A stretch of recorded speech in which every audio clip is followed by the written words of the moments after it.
ओम शांति। आज प्यारे मीठे भगवान की मीठी मुरली मंथन की डेट है 9 जुलाई 2020। तो मीठे मीठे बाबा अपने बच्चों से कह रहे हैं, जब भी समय मिले तो एकांत में बैठकर विचार सागर मंथन करो। जो पॉइंट सुनते हो उसको रिवाइज करो। भगवान कह रहे हैं कि जब भी समय मिले तो एकांत में बैठ जाओ। देखो, समय तो सभी को मिलता है, लेकिन हम एकांत में बैठने से डरते हैं। अकेलापन हमें खाता है, क्योंकि मन को आदत हमने दे दिया कि उसे व्यर्थ की बातों में ले जाने के लिए, अतीत की बातें, भविष्य की चिंता, हाँ, इसका उसका करने की। हर किसी के अवगुण दिखाई दे रहा है, उसमें वो कमी, इसमें वो कमी। तो जब भी हम एकांत में होंगे ना, या फिर सोने जाएंगे, या फिर खा रहे हैं, या फिर पूजा कर रहे हैं, तो उस वक्त ये बातें मन पर अटैक करेंगी और हम जास्ती डिस्टर्ब होंगे। तो यहाँ भगवान ने हमें कितनी अच्छी विधि बता दी ना, कि जब एकांत में होते हैं तो ज़्यादा अच्छा लगता है, क्योंकि उस वक्त हम एक की याद में होते हैं। हाँ, भगवान की याद में होते हैं, तो फालतू बातों के लिए तो समय ही नहीं है। तो बस विचार सागर मंथन करना कि बाबा ने हमें मुरली में क्या बताया आज। जो पॉइंट सुनते हो ना, उसे रिवाइज करो गाय की तरह। गाय जो भोजन खाती है, दिन भर मुख चलाती रहती है ना, उगाड़ती रहती है, तभी उसे स्वस्थ माना जाता है। तो यहाँ हमारी स्वास्थ्य भी इसी पर टिकी है।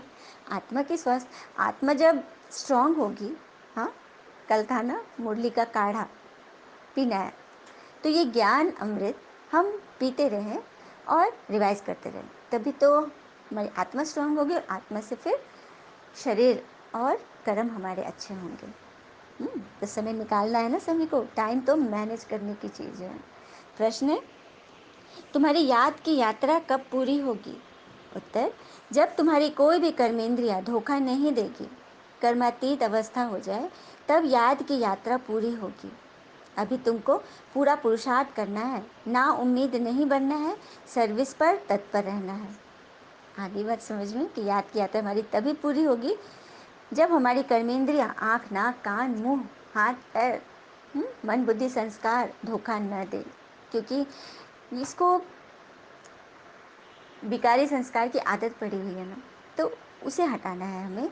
और कर्मातीत अवस्था अर्थात कर्म करो और उससे अतीत हो जाओ, किसी भी कार्य के परिणाम से परे, अच्छाई की भी और बुराई की भी। तभी हमारी यात्रा पूरी होगी। सेकंड में हम बच जाएं, मतलब अपने आप को गिरने से, मूर्छित होने से बचा लें। तो पूरा पूरा हमें पुरुषार्थ करना है, ना उम्मीद नहीं होना है, क्योंकि जब हमारे पिता कौन है? मसीहा आ गए हैं सभी के, हाँ, सृष्टि के मालिक आ गए हैं, और वो हमें चला रहे हैं। तो अभी भी हम ना उम्मीद बने। हमें तो सबको भगवान का उम्मीदवार बनाना है, सर्विस पर तत्पर रहना है। ओम शांति। बाबा कहते हैं, मीठे मीठे बच्चे आत्माभिमानी होकर बैठे हो, क्योंकि आधा कल्प से तुम देह अभिमान रहे, उसी में रहना। अभी देही अभिमानी बनने का पुरुषार्थ करे, तो मेहनत लग रही है ना। बाबा कह रहे हैं, बाबा जानते हैं कि बच्चों को मेहनत करनी पड़ रही, क्योंकि आधा कल्प मतलब 2500 वर्ष हम देह अभिमान में रहे, बॉडी कंसिस्टेंस में रहे, विकारों में रहे, और अभी उससे एकदम कंट्रास्ट जाना है, मतलब रात से सीधे दिन में आना है। तो कितनी मेहनत करनी पड़ रही है। आत्मा समझकर बैठोगे तभी मैं याद आऊँगा, नहीं तो मुझे भूलते रहोगे। क्योंकि वही बात है, आत्मा को देह देखने की आदत होगी। शरीर के पिता सबको याद रहता है ना, कि हाँ ये मेरे पिता है, सबको याद है, छवि एकदम याद है, तस्वीर। लेकिन भगवान को भूल जाते हैं, क्योंकि वो निराकार है ना, उनकी कोई चित्र नहीं है।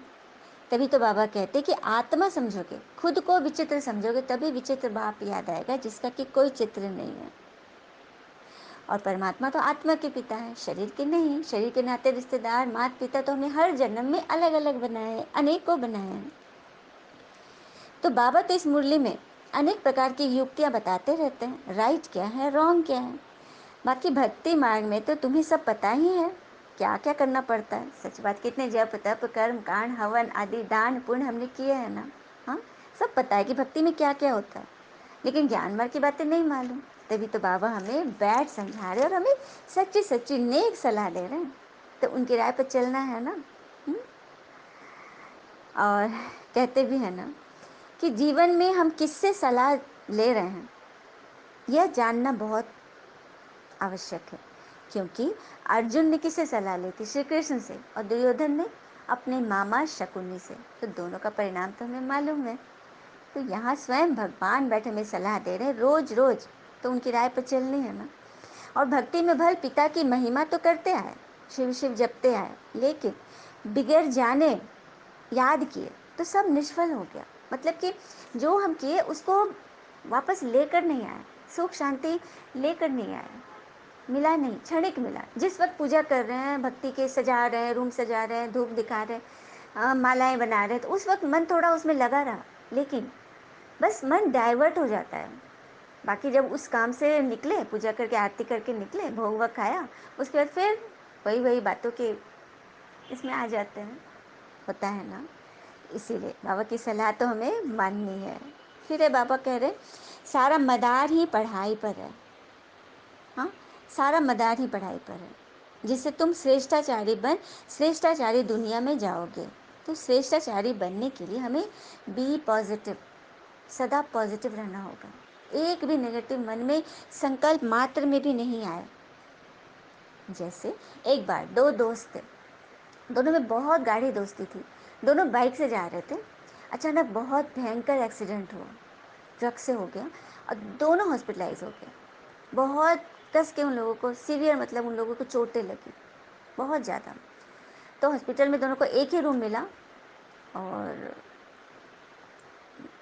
मतलब 4-5-6 बेड थे, लेकिन एक विंडो की तरफ था, जिसमें कि एक दोस्त को वो बेड मिल गया और उसके अपोजिट में दीवार की तरफ दूसरे दोस्त को मिला। तो उन लोग अपना रह रहे इलाज करवा रहे थे और जो इधर वाला जो दोस्त था, जो दीवार की तरफ था, उसको बार बार लगता था कि इसको तो विंडो की सीट मिली है और उन लोगों की चोटें काफ़ी गहरी थी, तो अच्छा खासा दिन रहना था उन्हें हॉस्पिटल में, तो बोरियत से भी हो रही थी। तो दीवार की तरफ वाला बच्चा दोस्त अपने फ्रेंड को देखता था कि विंडो की तरफ है, तो उसको बड़ा लालच लगता था कि कितना लकी है वो, विंडो की तरफ उसको मिला है, मुझे तो कुछ भी नहीं दिख रहा है इधर। उसको तो कितने अच्छी अच्छी चीज़ देखते होंगे विंडो से, कितना लकी है वो। धीरे धीरे क्या हुआ ना, उसको उसके प्रति ईर्ष्या होने लगी, जबकि वो फास्ट फ्रेंड थे। तो वो पूछा एक दिन कि सुनो ना, तुमको क्या दिखाई दे रहा है खिड़की से? तो पहले तो थोड़ा उसको देखता रहा, फिर बोला कि अरे खिड़की से, हाँ बहुत अच्छा, देखो ना उसके नीचे पार्क दिखाई दे रहे हैं, बच्चे खेल रहे हैं, कई है कि नए नए पौधे लग रहे हैं, बादल भी दिख रहा है, मेरा आकाश दिख रहा है, अच्छा लग रहा है, हवाएं भी लग रहा है बह रही, पेड़ पौधे हिल रहे हैं, बहुत अच्छा लग रहा है। तो ये सुनता, उसके बाद अफसोस करता कि और ही उसकी ईर्ष्या बढ़ जाती थी कि कितना अच्छा उसको मिला है। फिर दूसरा दिन हुआ, तो फिर इसको उत्सुकता जगी कि आज क्या दिख रहा है। तो फिर उसने पूछा अपने दोस्त से कि आज क्या दिख रहा है भाई? तो बोला आज। तो फिर उसने बोलना शुरू किया कि हाँ आज तो पार्क में बच्चे तो हैं, लेकिन कुछ और भी, मतलब बड़े बूढ़े भी दिख रहे हैं, और बादल तो नहीं है, लेकिन आज आकाश एकदम साफ है, धूप चमक रही है, अच्छा लग रहा है। इस तरह से वो हर दिन उनसे पूछता था और ये हर दिन उसको वहाँ के नज़ारे बताता था। एक दिन क्या हुआ, रात में खिड़की वाले जो दोस्त था, उसको कस के मतलब अटैक आया और इतना सीवियर था कि उसकी रात में ही जान चली गई। दूसरे दिन उसके बड़ी को हटा दिया गया, बेड वेड साफ़ किया गया। तो अब ये दोस्त सोचने लगा कि ये तो चला गया, लेकिन विंडो का तो उसके मन में था ही। तो उसने नर्स से बोला 1-2 दिन बाद कि खाली था बेड, कि क्या ऐसा हो सकता है कि मुझे उस बेड पर शिफ्ट कर दिया जाए? बोले हाँ हाँ कोई बात नहीं, अभी तो ये खाली ही है। फिर उसको बेड पर शिफ्ट किया, तो उसको बड़ी उत्सुकता जगी खिड़की से बाहर देखने की। तो उसने देखा जब बाहर, तब उसका दिमाग ठनका, क्योंकि खिड़की के बाहर नीचे एक गंदी सी दीवार थी, कुछ भी नहीं था और ही उधर से बदबू आ रही थी। तो मन ही मन वो सोचा कि मेरा वो दोस्त, जब भी मैं उससे पूछता था, मुझे कितनी अच्छी अच्छी बातें बताता था। अब उसे समझ में आया कि क्यों बताता था, ताकि उसे सुनकर मेरे अंदर भी पॉजिटिविटी जगे, मुझे लगे कि हाँ सब कुछ अच्छा है। मतलब मेरे मन को कुछ पल के लिए वो खुशी देना चाहता था, लेकिन मैं क्या कर रहा था, मैं तो उसके बारे में और ही बुरा सोच रहा था, ईर्ष्या कर रहा था। तो कहने का बात यह है कि हम खुद भी नेगेटिव में रहते हैं और कोई हमें अच्छी बात बताता भी है, तो उसमें से भी हम कुछ नेगेटिव ही ढूंढ लेते हैं। कारण वही है कि जिस प्रकार हम अपने मन को रखेंगे, हाँ, मन में जो क्वेश्चन डाल देंगे, तो मन क्या करेगी? मन तो बस कंप्यूटर है, जो मैटर हमने फीड किया, वो उसी का आंसर देगी हज़ार तरह से, तो वही होता है। तो हमें ईश्वरीय सलाह पर, इस ज्ञान श्रीमत पर अच्छी रीति चलनी, क्योंकि इससे बढ़कर आत्मा की दवाई तो कोई हो नहीं सकती, क्योंकि इससे आत्मा के संस्कार बदल रहे हैं। तो सारा मदार ही पढ़ाई पर है, तुम्हें श्रेष्ठाचारी बनना है ना, तभी हम श्रेष्ठाचारी दुनिया में जाएंगे। तो एकांत में बैठ ऐसे ऐसे विचार सागर मंथन करो। लौकिक पढ़ाई में भी जो अच्छे नंबर 1 स्टूडेंट होते हैं, एकांत में किताब ले जाकर पढ़ते हैं ना, पढ़ते रहते हैं ना निरंतर। तो बाकी यहाँ तो कोई किताब आदि पढ़ने की दरकार ही नहीं है, बस मन की डायरी में पॉइंट्स नोट करो और रिवीजन करते रहो, ताकि वो धारण हो सके, है ना। फिर बाबा आगे कहते, तुम बच्चों को कितनी अपार खुशी है कि तुम नई दुनिया का मुहूर्त निकालने वाले ब्राह्मण बने हो। सुंदर बात है ना, दुनिया में भी हम ब्राह्मणों को बुलाते हैं ना मुहूर्त निकालने, कुछ भी शुभ कार्य करते तो मुहूर्त पत्र देखा जाता है ना, ब्राह्मण। तो बाबा कह रहे कि तुम बच्चे नई स्वर्गिक दुनिया का मुहूर्त निकालो, कितने बड़े से बड़े ब्राह्मण हो। और ब्राह्मण के बारे में बहुत सुंदर बाबा ने बात बताया है कि ब्राह्मण का मन पूरे ब्रह्मांड में जिसका विचरण करता है, जो पूरे ब्रह्मांड की सेवा करता है, वही है सच्चा सच्चा ब्राह्मण। कितनी बड़ी पदवी है ना। परंतु इसमें ऐसे नहीं सोचना, हाँ, कि जिसकी तकदीर में होगा तो उसे ही मिल जाएगा। मतलब बाबा कह रहे कि पुरुषार्थ में ठंडा नहीं होना है। ये नहीं सोचना कि बाबा तो कहते कि हम विजयी हैं ही तो हम विजयी हो जाएंगे, नहीं, पढ़ना तो है, पुरुषार्थ तो करना है। हाँ, तभी तुम्हें सुख और शांति दोनों मिलेगी। बाकी दुनिया में कोई ऐसी जगह नहीं है या कहीं भी ऐसा नहीं मिलेगा जहाँ सुख शांति दोनों मिले। बिल्कुल सच बात है। सुख है, आराम की चीज़ें हैं मेरे पास, लेकिन मेरे मन को भी आराम मिल रहा है उससे, सदा काल का, ये नहीं हो सकता। आज हम कीमती सोफ़ा खरीद लें, कुछ पल के लिए मुझे सुख भी मिलेगा, शांति भी, अरे वाह, मन अच्छा लगेगा, लेकिन वो किसको आराम दे रहा है? मेरे शरीर को आराम दे रहा है, मन को आराम नहीं दे रहा है। मन में तो दर्द की बातें हैं ही, शरीर से हम कंफर्ट जोन में है, लेकिन मन में तो वो सब बातें हैं ही अभी भी, जिसने हमें ठेस पहुंचाई है या जिसकी बातें हमें अच्छी नहीं लगती, वो सब मन में तो एकदम जमी हुई है। इसीलिए बाबा कह रहे हैं कि दुनिया में कोई ऐसी जगह नहीं है जहाँ सुख और शांति दोनों मिले, और उसकी नींव अभी से ही पड़ रही है संगम पर, क्योंकि सुख शांति की दुनिया ही है स्वर्ग, वहाँ ले जाने के तो बाबा हमें पढ़ा रहे हैं। हाँ, फिर बाबा आगे बोल रहे हैं कि मैं भी तो आकर बूढ़े तन द्वारा सर्विस करता हूँ, तो तुम्हें पुरुषार्थ में नाउम्मीद नहीं बनना है। दिन प्रतिदिन बहुत तुम्हारे लिए सहज होता जाएगा, क्योंकि नेचुरल संस्कार बन जाएंगे ना। देखो, कोई भी चीज़ जब हम रिवाइज करते करते एकदम आदत हो जाती है ना, तो वो मेरा संस्कार बन जाता है। तो वही करना है हमें। अब गाया भी हुआ है ना कि भीष्म पिता को अंत में तीर लगा था, पिछाड़ी में, लास्ट में, क्योंकि अभी लग जाए तो इतनी भीड़ हो जाए। मतलब भीष्म पितामह इतने नामी ग्रामी थे, लेकिन उनको तीर कब लगा? बिल्कुल लास्ट में। तो यहाँ बाबा उसको रिलेट कर रहे हैं कि बड़े बड़े नामी ग्रामी आत्माओं को भी आना है, मतलब साधु संत आदि जो भी अच्छे अच्छे पद पर हैं, मंत्री आदि, उन सब भी आएंगे, उन सबको भी आना है, लेकिन अभी उनका वाट नहीं, क्योंकि अभी तो इतनी भीड़ हो जाएगी ना कि बात मत पूछो। अभी मेरे सीधे सच्चे भोले भाले गरीब बच्चे यहाँ पर पहुँचे हैं, जो भगवान को निरंतर याद करते, क्योंकि उन लोगों को तो टाइम ही नहीं, इतना उन्होंने धंधा धोरी फैला के रखा है, हाँ, अपने दुकानें खोल के रखी हैं कि उनको तो मनुष्यों से फुर्सत ही नहीं है। तो उन सबको आना है, लेकिन वो अंतिम में आएंगे, आना सभी को है। सुंदर बात है ना। फिर आगे बोल रहे बाबा कि तुम्हें 3 पैर पृथ्वी भी मिले तो उससे भी अविनाशी हॉस्पिटल व गॉडली यूनिवर्सिटी खोल लो, तो ही सर्विस में मान अपमान, दुख सुख, ठंडी गर्मी, ऊंच नीच सब सहन करना है। किसी को भी कौड़ी से हीरे बनाना क्या कम बड़ी बात है? हुँ? पिता कभी थकते हैं क्या? तो तुम क्यों थकते हो? बाबा कह रहे हैं बार बार। अच्छा, मीठे मीठे बच्चों प्रति भगवान की नमस्ते, हम बच्चों की भी प्यारे शिव पिता को नमस्ते। और बाबा धारणा दिया बाबा ने, सवेरे के समय आधा पौना घंटा बहुत प्यार व रुचि से पढ़ाई पढ़नी है, पिता की याद में रहना है। ऐसा पुरुषार्थ हो जो सब कर्मेंद्रिया वश में हो जाए। दूसरी पॉइंट है, सर्विस में दुख सुख, मान अपमान, ठंडी गर्मी सब कुछ सहन करनी है, कभी भी सर्विस में थकना नहीं है। 3 पैर पृथ्वी में भी रूहानी यूनिवर्सिटी खोल, हीरे जैसा बनाने की सेवा करनी है। खुद भी बनना है, औरों को भी बनाना है। तो भगवान हमसे क्या चाह रहे हैं, उसे हम धारणा स्वरूप को धारण करें, अच्छी रीति रिवीजन करते रहें। चलिए हम सभी वरदान लेते हैं। बाबा ने वरदान दिया, सर्व शक्तियों की लाइट द्वारा आत्माओं को रास्ता दिखाने वाले चैतन्य लाइट हाउस भव। सर्व शक्तियों को लाइट द्वारा सर्व शक्तियों की लाइट द्वारा आत्माओं को लाइट दिखाने वाले चैतन्य लाइट हाउस फरिश्ता बनो। तो हम चैतन्य लाइट हाउस कैसे बनेंगे, उसकी छोटी सी प्रैक्टिस करते हैं। बाबा हमसे क्या चाहते हैं और हम कैसे बने, उसको हम थोड़ा सा देखते हैं कि बाबा क्यों हमें वो बता रहे हैं जो कि हमने बार बार किया है। हमें मालूम है कि हम किस तरह से चैतन्य लाइट हाउस बने और भगवान के नियमों पर चले थे।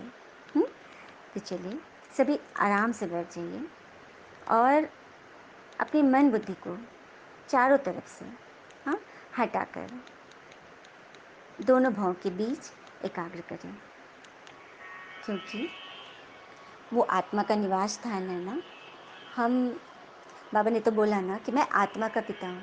तुम आत्मा में टिकोगे तभी मुझे याद कर पाओगे। मैं आत्मा इस शरीर में विराजमान चैतन्य लाइट हाउस हूँ। मैं आत्मा सबसे पहले एक छोटी सी एक प्रैक्टिस बता रही हूँ। सुबह जब हम उठते हैं ना, तो अपने हाथ में पानी का ग्लास लें। सबसे पहले हम जल ग्रहण करते हैं। ग्लास लें और उसमें दृष्टि डालें। एकदम शुद्ध भाव से जल को देखें और 5 संकल्प करें। सिर्फ मन में नहीं करना, मुख से बोलना है। मैं मास्टर सर्वशक्तिवान सर्जन हूँ। दूसरा, मैं संपूर्ण स्वस्थ हूँ। तीसरा, मैं आरोग्यवान हूँ। चौथा, मैं भाग्यवान हूँ। पांचवा, मैं प्रसन्नचित्त हूँ। ये 5 स्वमान मुख से बोलकर फिर मन में बार बार रिवाइज करना है। पिता की किरणों को स्वयं में लेते हुए मैं मास्टर रूहानी सर्जन इस कारण हूँ क्योंकि मैं परम पिता शिव अविनाशी सर्जन की संतान हूँ। बाबा ने मुझे लाइट हाउस बनने का आज वरदान दिया है। तो मैं आत्मा जब संपूर्ण स्वस्थ रहूँगी, आरोग्यवान रहूँगी, सर्व शक्तियों से भरी रहूँगी, भाग्यवान प्रसन्नचित्त खुद को समझूंगी, मानूंगी, रहूँगी, तभी तो मैं लाइट हाउस बनूंगी। जैसे सदा यह स्मृति में रहे कि मैं आत्मा विश्व कल्याण की सेवा के लिए परम धाम से अवतरित हुई हूँ। तो जो भी संकल्प करेंगे, बोलेंगे, उसमें विश्व कल्याण समाया हुआ होगा। और यही स्मृति लाइट हाउस का काम करेगी। जैसे लौकिक लाइट हाउस से एक तरह के रंग की लाइट निकलती है, ऐसे आप चैतन्य लाइट हाउस द्वारा सर्व शक्तियों की लाइट आत्माओं को हर कदम में रास्ता दिखाने का कार्य करती रहेगी। जैसे मैं आत्मा शिव पिता को याद कर रही हूँ। बाबा परमधाम से नीचे धरती पर आ रहे हैं, अपनी सतरंगी किरणें बिखेरते हुए। विजुलाइज करते रहें, निराकार शिव परमात्मा नीचे धरा पर आ रहे हैं। आकर इस पृथ्वी से मेरे इस घर में कमरे पर मुझसे 1 फीट की दूरी पर शिव बाबा विराजमान हो गए। बाबा की किरणें मुझ आत्मा पर पड़ रही है और मैं आत्मा चैतन्य लाइट हाउस स्वरूप में स्वयं को देख रही हूँ। सतरंगी किरणें मुझ आत्मा पर पड़ रही है और मुझसे वो किरणें निकलकर इस पूरे कमरे में, इस पूरे घर में, सभी आत्माओं पर, पूरे घर के बाहर की दुनिया, पूरे विश्व में, विश्व ग्लोब तक पड़ रही है, प्रकृति को जा रही है। तो इस तरह से हम लाइट हाउस बनते हुए अपनी शक्तियों की किरणों से सबको भरपूर करेंगे, सबके मन को लाइटेड करेंगे, क्योंकि प्रकृति को भी योगदान आज नितांत आवश्यक है ना। कितनी सारी हलचल की स्थिति हम रोज ही सुनते हैं, तो हमें कितना योगदान देना है, बाबा की काम में बाबा का सहयोगी बनना है। ये तो हमें विचार सागर चलाना ही है हमें, क्योंकि भगवान का कर्तव्य है ना कि सबको रास्ता दिखाने का काम भगवान ने हमें सौंपा है। तो वो जो 5 संकल्प बाबा ने बताया ना, पहला, मैं मास्टर सर्वशक्तिवान हूँ, उसमें हम 5 स्वरूपों को कैसे ऐड करेंगे, वो 5 स्वरूप की भी रिवीजन हो जाएगी। चलिए फिर से देखते हैं। तो मैंने बोला मैं मास्टर सर्वशक्तिवान हूँ, तो मन बुद्धि में कौन सा दृश्य आया कि मैं परम धाम में शिव परमात्मा के समीप बिंदु रूप में स्थित हूँ, अर्थात अनादि स्वरूप में, पहला स्वरूप। दूसरा, मैं संपूर्ण स्वस्थ हूँ, अर्थात दूसरी स्टेज, आदि स्टेज, सतयुग में हम पहुँच गए, जहाँ देवी देवता निरोगी कंचन काया रूप में है। तीसरा, मैं आरोग्यवान हूँ, अर्थात मैं मध्य में पूज्य स्वरूप में हूँ, देवी देवता रूप में पूजी जा रही हूँ, सबको आरोग्यवान आरोग्यवती बना रही हूँ। चौथा, मैं भाग्यवान हूँ, अर्थात मैं संगम में ब्राह्मण बन रही हूँ। पांचवा, मैं प्रसन्नचित्त फरिश्ता हूँ, अर्थात मैं फरिश्ता आकाश में स्थित होकर पूरे ब्रह्मांड को शक्तियों से, परमात्म शक्तियों से भरपूर कर रही हूँ, स्वस्थ कर रही हूँ, सफल कर रही हूँ। तो ये प्रैक्टिस हम सभी सुबह सवेरे जब भी कुछ खाए पिए, इस तरह से अपने मन में ये संकल्प डालें और इन 5 स्वरूपों का अभ्यास कर लें, याद कर लें। 5 सेकंड में भी हो जाएगा, है ना। कितनी सुंदर बाबा ने वरदान दी और ये हमें प्रैक्टिस सिखाया। स्लोगन दिया बाबा ने, स्नेह और सहयोग के साथ शक्ति रूप बनो तो राजधानी में नंबर आगे मिल जाएगा। स्नेह और शक्ति,